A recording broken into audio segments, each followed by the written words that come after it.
Social media ಯಾರ ಹದ್ದುಬಸ್ತಿಗೂ ಸಿಗದೆ ತನ್ನ ನಾಗಾಲೋಟ ಮುಂದುವರಿಸ್ತಾ ಇದೆ.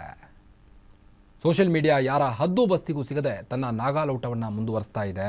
ಹೊಸ ಟ್ರೆಂಡ್ಗಳು ಸೋಷಿಯಲ್ ಮೀಡಿಯಾದಲ್ಲೇ ಶುರುವಾಗಿದೆ. ಜನ ಕೂಡ ಹೊಸ ಟ್ರೆಂಡ್ ಫಾಲೋ ಮಾಡೋದಲ್ಲದೆ ಬ್ಯುಸಿಯಾಗಿದ್ದಾರೆ. ಹೊಸದಾಗಿ ವೈಲೆಂಟ್ ಆಗಿ ಬಂದಿರೋ ಜೆಮಿನಿ ಟ್ರೆಂಡ್ ಸೈಲೆಂಟ್ ಆಗಿ ಹಂಟ್ ಮಾಡ್ತಿದೆ. ಅದು ಹೇಗೆ ಅಂತೀರಾ? ಈ ಸ್ಟೋರಿ ನೋಡಿ.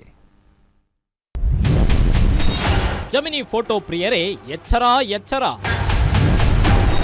ಟ್ರೆಂಡ್ ಫಾಲೋ ಅಂತ ಹೋದ್ರೆ ಅಪಾಯ ಫೇಕ್ಸ್. ಜೆಮಿನಿ ಟ್ರೆಂಡ್ ಹ್ಯಾಕರ್ಸ್ಗಳಿಗೆ ಬಲಿಯಾಗದಿರಿ, ಹುಷಾರ್.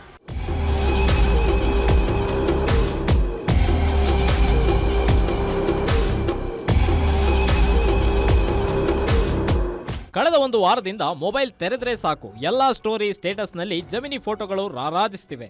ರೀಲ್ಸ್ನಲ್ಲಿ ಗಿಬ್ಲಿ ಟ್ರೆಂಡ್ ಬಳಿಕ ಜೆಮಿನಿ ಫೋಟೋ ಟ್ರೆಂಡ್ ಅಬ್ಬರಿಸ್ತಾ ಇದೆ. ಜನ ಕೂಡ ಕ್ರೇಜಿ ಟ್ರೆಂಡ್ ಹಿಂದೆ ಬಿಟ್ಬಿಟ್ಟಿದ್ದಾರೆ. ಅದೇನೋ ಹೇಳ್ತಾರಲ್ಲ, ಒಂದ್ ಕುರಿ ಹಳ್ಳಕ್ ಬಿತ್ತು ಅಂತ ಎಲ್ಲಾ ಕುರಿಗಳು ಹಳ್ಳಕ್ ಬಿದ್ದ ಹಾಗೆ ಕೋಟಿ ಜನ ಜೆಮಿನಿ ಹಿಂದೆ ಬಿದ್ದು ಅಪಾಯಕ್ಕೆ ಬುಲಾವ್ ಕೊಡ್ತಿದ್ದಾರೆ.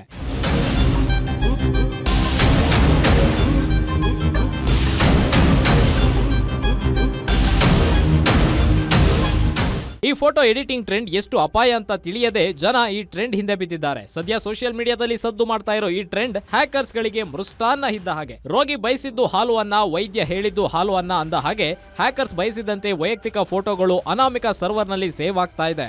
ಇದರಿಂದಾಗಿ ಜೆಮಿನಿ ಟ್ರೆಂಡ್ ಫಾಲೋ ಮಾಡೋರಿಗೆ ಅಪಾಯ ಕಟ್ಟಿಟ್ಟ ಬುತ್ತಿಯಾಗಿದೆ.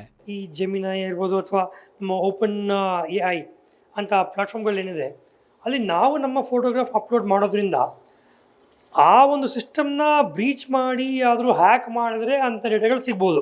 ಅದು ಒಂದು ಪಾಸಿಬಿಲಿಟಿ. ಅದಿಲ್ಲ ಅಂದರೂ ಕೂಡ ಈ ಕಂಪ್ನಿಗಳೇ ನಮ್ಮ ಫೋಟೋಗಳನ್ನ ಯೂಸ್ ಮಾಡ್ಕೋಬಹುದು ಅಂತ ಅವರ ಒಂದು ಟರ್ಮ್ಸ್ ಆಫ್ ಯೂಸಲ್ಲಿ ಬರೆದಿದ್ದಾರೆ. ನೀವು ನಿಮ್ಮ ಒಂದು ಫೋಟೋ ಹಾಕ್ಬಿಟ್ಟು ನಾವೊಂದು ಗಿಬ್ಲಿ ಅಂತ ಅಪ್ಲಿಕೇಶನ್ ನೀವು ಹೇಳ್ತಿರೋದು, ಜೆಮಿನಿ ಅನ್ನೋದು ಇಟ್ಸ್ ಆರ್ಟಿಫಿಷಿಯಲ್ ಇಂಟೆಲಿಜೆನ್ಸ್ ಟೂಲ್. ಅದು ಗಿಬ್ಲಿ ಅಂತ ಒಂದು ಅಪ್ಲಿಕೇಶನ್ ಇತ್ತು.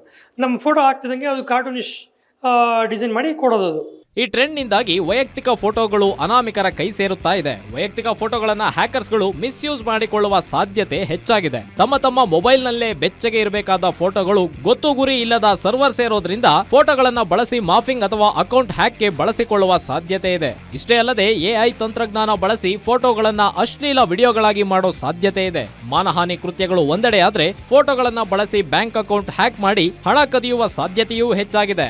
ಆದಷ್ಟು ಈ ಹುಚ್ಚು ಟ್ರೆಂಡ್ಗಳಿಗೆ ಅಡಿಕ್ಟ್ ಆಗದ ಸೈಬರ್ ತಜ್ಞರು ಸಲಹೆ ನೀಡಿದ್ದಾರೆ.